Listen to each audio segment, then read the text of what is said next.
Pernah kebayang nggak sih gimana ceritanya perusahaan yang biasa jual handphone ke kita, tiba-tiba sekarang jualan mobil listrik? Nah, hari ini kita bakal bongkar habis strategi Era Jaya, raksasa retail yang berani banget ngambil langkah bisnis yang luar biasa ini. Ini dia pertanyaan utamanya.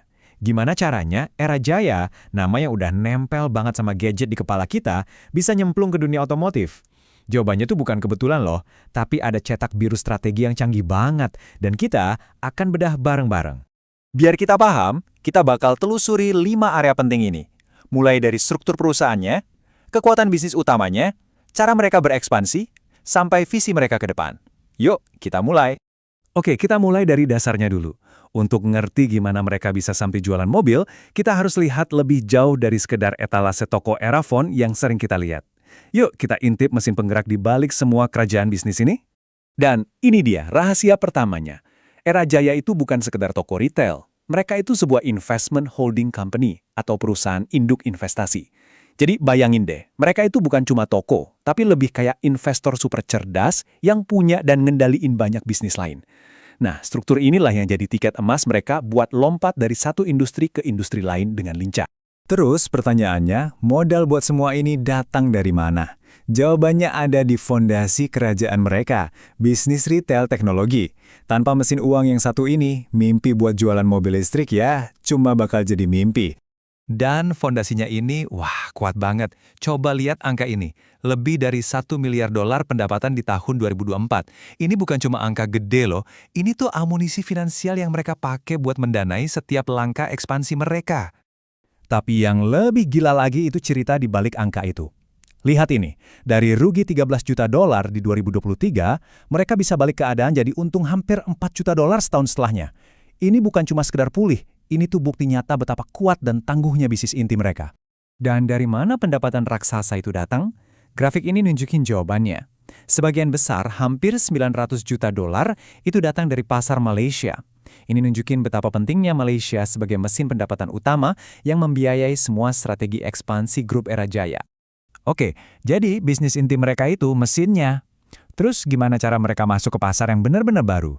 Jawabannya ada di pilar kedua, kemitraan strategis. Anggap aja ini jalan tol mereka, cara cepat dan efisien buat nyampe ke tujuan baru tanpa harus susah-susah bangun jalan dari nol. Coba lihat aja Era Blue. Daripada capek-capek berantem sendirian di pasar elektronik yang ketat, Era Jaya milih buat kerjasama. Mereka gandeng raksasa dari Vietnam, Mobile World, lalu menggabungkan keahlian internasional dengan jaringan 1.200 toko mereka di Indonesia. Ini bukan sekedar kerjasama biasa, ini resep jitu buat mendominasi pasar. Dan inilah puncaknya. Mereka pakai strategi kemitraan yang sama buat melakukan lompatan terbesar mereka, masuk ke industri mobil listrik. Dengan jadi distributor tunggal Xpeng, mereka langsung punya produk canggih tanpa perlu riset dan pengembangan bertahun-tahun. Jenius kan? Dan ini bukan cuma spekulasi kita loh. Kutipan dari CEO Era Jaya Active Lifestyle ini ngejelasin kalau ini emang langkah strategis yang udah direncanain matang-matang. Mereka lihat mobil listrik sebagai masa depan dan mereka pakai model kemitraan ini buat jadi pemain utama di sana. Nah, selain bermitra, ada satu lagi senjata andalan Era Jaya buat tumbuh, akuisisi. Jadi mereka nggak cuma berteman sama perusahaan lain, tapi mereka juga membelinya. Ini cara mereka buat ngebut pertumbuhan dan memperkuat cengkeraman mereka di pasar. Jadi gimana mereka melakukannya? Ada 3 cara utama nih. Pertama, mereka beli sisa saham di perusahaan yang udah jadi bagian dari grup mereka. Kedua, mereka bangun anak perusahaan baru dari nol. Dan ketiga, mereka suntik dana segar buat membesarkan bisnis yang udah ada. 3 langkah ini adalah cara mereka buat terus memperkuat kontrol mereka di pasar. Tentu aja, strategi beli-beli perusahaan ini ada risikonya, nggak selamanya mulus. Bahkan, auditor mereka sendiri sampai menyorotinya sebagai hal audit utama. Itu semacam sinyal atau red flag kalau ini adalah area yang berisiko tinggi dan perlu diawasi dengan ketat. Biar kita paham berisikonya, ada satu istilah penting yang perlu kita tahu. Impairment loss atau kerugian penurunan nilai. Gampangnya gini, ini tuh pengakuan jujur dari perusahaan kalau sebuah investasi yang mereka beli ternyata nilainya anjlok. Mereka kayak bilang, waduh, kayaknya kita kemahalan deh belinya. Dan ini dia bukti nyata risikonya. Di tahun 2024 aja, Era Jaya harus rela menghapus lebih dari $8 juta dari pembukuan mereka. Kenapa? Karena nilai investasi di beberapa anak perusahaannya merosot. Ini jadi pengingat keras kalau strategi akuisisi itu kayak pedang bermata dua. Bisa bikin tumbuh cepat, tapi bisa juga bikin rugi besar. Oke, kita udah lihat semua kepingan puzzle-nya nih. Fondasi bisnis yang kuat, kemitraan yang cerdas, dan akuisisi yang berani. Sekarang, yuk kita satuin semuanya dan lihat gambaran besarnya. Masa depan Era Jaya itu mau kemana?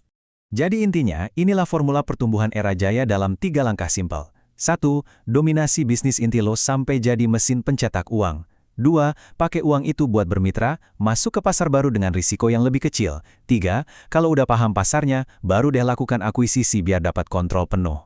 Ulangi terus, inilah cetak biru yang membangun kerajaan mereka. Dari ponsel di saku kita sampai mobil listrik di garasi, Era Jaya udah buktiin kalau batas-batas industri itu bisa ditembus pakai strategi yang tepat. Mereka udah bertransformasi dari sekedar toko gadget jadi pemain besar di panggung gaya hidup dan mobilitas. Pertanyaan terakhir buat kita renungkan, dengan formula pertumbuhan yang terbukti ampuh ini, kira-kira